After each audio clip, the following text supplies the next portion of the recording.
My God, they did it. They actually did it. Yes, that is right. Feast your eyes on what is surely to be the greatest comic book cover for the year 2025. Labubu meets comic books. This has been my dream. This is what I've always wanted. I have been yearning to be able to make Labubu content on my YouTube channel, and now I finally have permission. But let's not put the cart before the horse. Ladies and gentlemen, welcome back. Can you guys believe that next week it is New York Comic Con? Yes, that is right. The second biggest Comic Con of all cons within the land. I think that's fair to say, right? San Diego Comic Con is maybe the number one show, but I feel like 1A or 1B or 2A or 2B, depending on how you view it, New York Comic Con is also one of the biggest Comic Cons that there is, and there is going to be a lot of Comic Con exclusives that are soon to be coming out. So in this video, I want to go over a little bit of a preview of the New York Comic Con 2025 exclusive covers, which include the Labubu one, which I showed you earlier, and we're going to break it down and see which one of these might be selling like crazy come next week. But of course, before I get into it, if you guys could like, comment, subscribe, I appreciate it. Helps support the channel and doing those things. Also, a little bit of a plug. Speaking of New York Comic Con, panels and screenings, check this out, guys. Original comic art and open discussion with insiders Thursday, October 9th, 2:15 to 3 p.m. in room 1C03. Yes, that is right. The hottest Comic Con panel, San Diego Comic Con panel, is traveling now. So if you happen to be at New York Comic Con, be sure to check it out. We will definitely be there giving our presentation about original art. I also have an Evermind comic book with Sean Chen and Daniel Wu that we're collaborating with Vivi. The Kickstarter is going to be coming out for our 24/7 comics brand. So a lot of great things at New York Comic Con, and I had to do a little bit of a plug before we got into the main video, which brings us to the main video. New York Comic Con 2025. Shout out to Key Collector Comics for organizing this stuff. And I thought it would be kind of fun to just go through some of the books and talk about what is to come. Starting with this one right here, Amazing Spider-Man, Renew Your Vows, #1. A book coming out of Marvel, the J. Scott Campbell cover. I feel like, when J. Scott Campbell does a cover with Mary Jane and Spider-Man, tends to be very, very popular. And yeah, this one is pretty cutesy-wootsy, I guess you could call it. New York Comic Con foil, limited to 1,000 copies. I'm sure that'll be a somewhat popular book, much like this one right here. Something is Killing the Children, #44. You know what I'm most impressed about? I'm impressed that we're on issue 44. How many modern comic books have actually gone on this long of a run? I don't think there are that many. There's definitely comics that get hot. There's definitely books that, are the hottest book that week and new storylines and miniseries and things like that. But it's very, very rare that an indie comic book can sustain this many issues. And I think that that's a testament to the quality of the storytelling and the quality of the art. And I also think that has a lot to do with the James Tynion factor. I mean, he is a prolific and very successful comic book writer right now, including with this title right here, The Department of Truth, issue 0.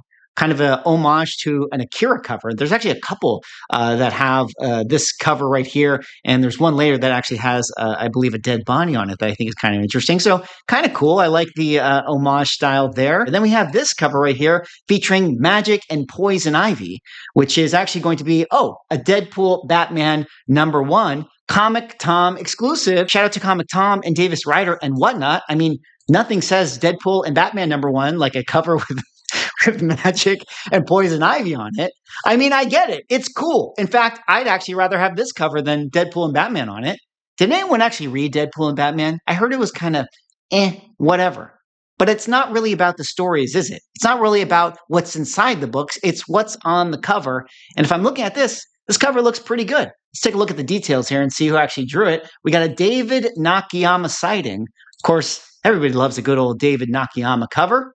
All right, next up here, Justice League Unlimited #11 wouldn't be an exclusive comic book con without exclusive Power Girl covers. Usually on a comic book cover like this, I would be staring at the left side of the comic, but I have to say, I am impressed with those deltoids right there. I mean, look at the definition. I gotta know what her arm routine is. Okay, G. Nort's Illustrated Swimsuit Edition #1. Seems like this is a comic exposure DC exclusive. In fact, I actually noticed there's a lot of comic exposure DC exclusives. Yeah, I kind of get it. Hot girls, hot woman. Obviously, that's a Wonder Woman and a Zatanna on it. So yeah, makes sense. You're going to do the swimsuit version of the DC characters. Speaking of more hot women, you got Witchblade right here. Is she wearing underwear? I feel like she's going to be cold in that rain and thunderstorm. All right. Moving on now, Pop Kill #1, another comic exposure. This one limited to 200 copies coming out of the same booth. You know, the Pop Kill books, time and time again, proved to be very, very popular.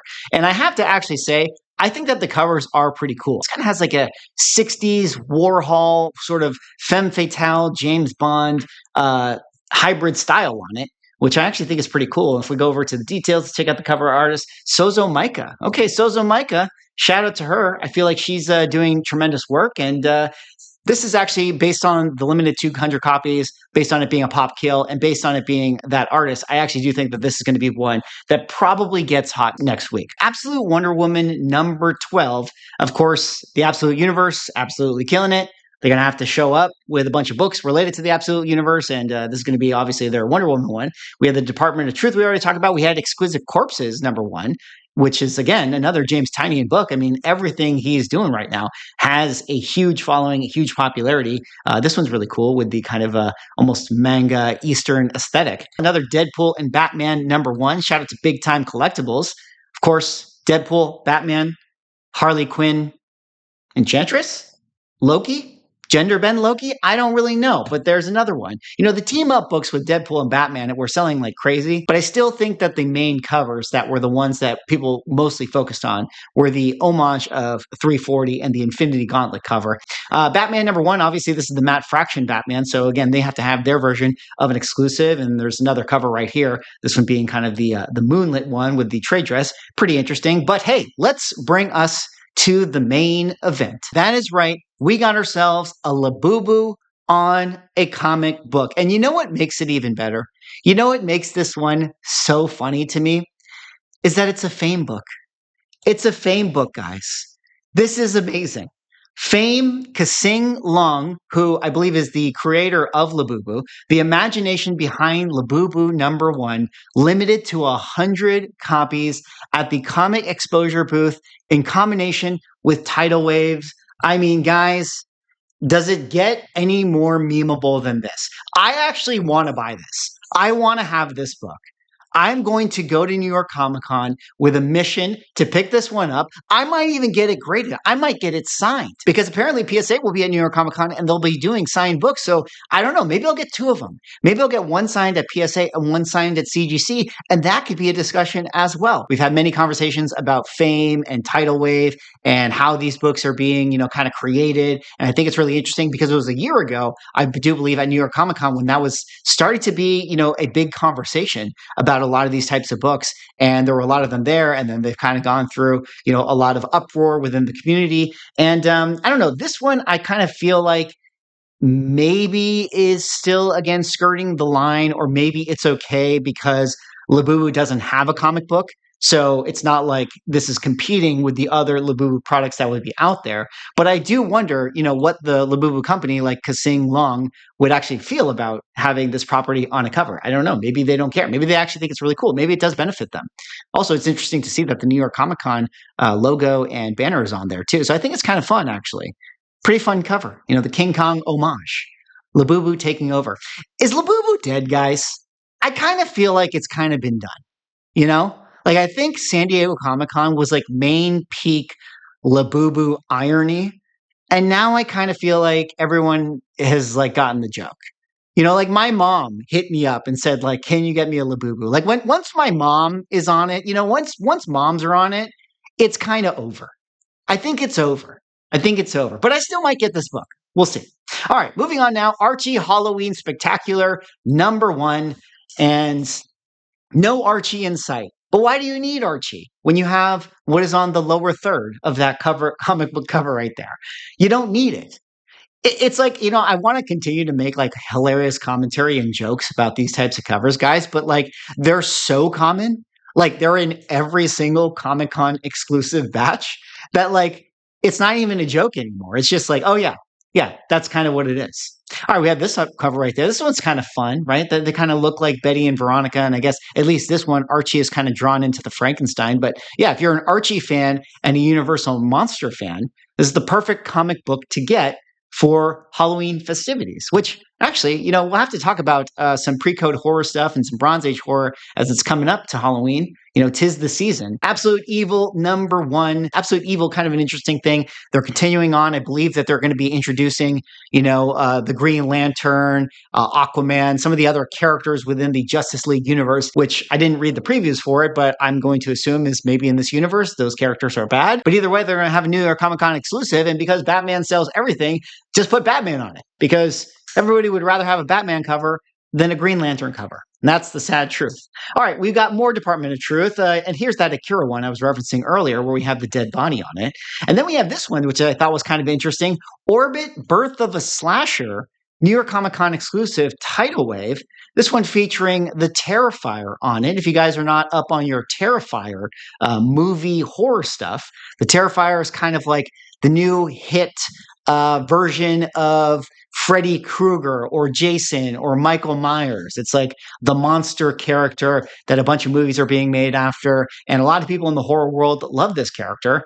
And this being an homage to Batman Killing Joke cover, which I think is hilarious because in a lot of ways, the Terrifier is already kind of an homage and a knockoff of the Joker character, which kind of means like this is like the perfect book.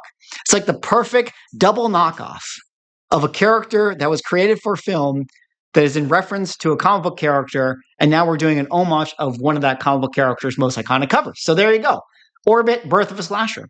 We got some Batman #1 right there. We got some Catwoman 79, some Wonder Woman 25. It's just foil covers, limited to 800. That's kind of fun. We got this one right here, Pop Kill #1, limited to 200 copies. I gotta say, that's pretty badass. Great use of negative space. Wait, who's the artist right here? Let's take a look. See who did it. Oh, Jenny Frizen. Oh, okay. All right, guys. There it is. I think that the Pop Kill comics are going to be the ones that get really hot on the secondary market, admittedly. Both the last one and this one right here. You got the incredible artwork. You got the Pop Kill title. And you got the limited amount, and you have the fact that they're done by artists that everyone likes to collect right now. So pretty cool cover for sure. All right, we got a Harley Quinn and Elvira #1. I got to be honest, when I first looked at it, I thought that this was just going to be another Deadpool and Wolverine cover, or excuse me, Deadpool and Batman cover. But it's surprising to see that it's actually the titular characters on the cover, Elvira and Harley Quinn. They're doing a Dynamite collaboration, and we have a bunch of these covers. We got this one right here. We got a sepia version of it, a regular cover version of it. We have the Comic Kingdom version, which limited to 600, limited to 400. So you have a bunch of choices for Harley Quinn and Elvira. And speaking of niche fan groups, we got Spider-Man Noir #1, the big time collectibles NYCC exclusive. Pretty cool cover right there. I think that this one is done by Miku Suyan. I can tell from the autograph in the lower right corner. But yeah, Spider-Man Noir. I think he's going to be having a show coming out soon. People are excited about, I think Tombstone showing up in Spider-Man Noir. So we might kind of get a little comic cultural movement of this character. And actually, it'll be interesting to kind of check back in on his actual first appearance. Then we have what is going to be obviously a very popular comic book, Street Fighter and Friends Swimsuit Special 2025 #1 from my favorite comic book publisher, which is, of course, Udon. I believe that Udon makes the best comic book covers. Need I say more? You know what I mean? Who's this on the cover? Is that okay? I'm assuming that's Cammy, and I don't know who this one is. I am not up on my Street Fighter 2 lore, but does it even matter? Limited to 500 copies, available at the Knights of Comics booth. They got that one right here, and they got this one, which I would probably call the Death by Snoo Snoo cover. I think that is probably a pretty appropriate name for the artwork right there. But yeah, Udon booth is always very popular. I had to say, I did actually, at San Diego, I went to the Udon booth, and there was a massive, massive line on it. And I was like, I am not waiting in that line for a meme comic book reveal for my YouTube channel. I'm sorry, guys. It would be hilarious if I came back with this comic and the Labubu comic book, but if the lines are long, I'm not doing it. Okay? I love you guys, but I ain't waiting in that line. Amazing Spider-Man #11. Of course, it wouldn't be a New York Comic Con exclusive without an homage to the Todd McFarlane Spider-Man pose. Of course, G.I. Joe still trucking along with Image comic books. We got Fantastic Four #1. Dr. Doom books are going to be there. And this one's kind of fun. Teenage Mutant Ninja Turtles, Casey Jones #1 New York Comic Con exclusive.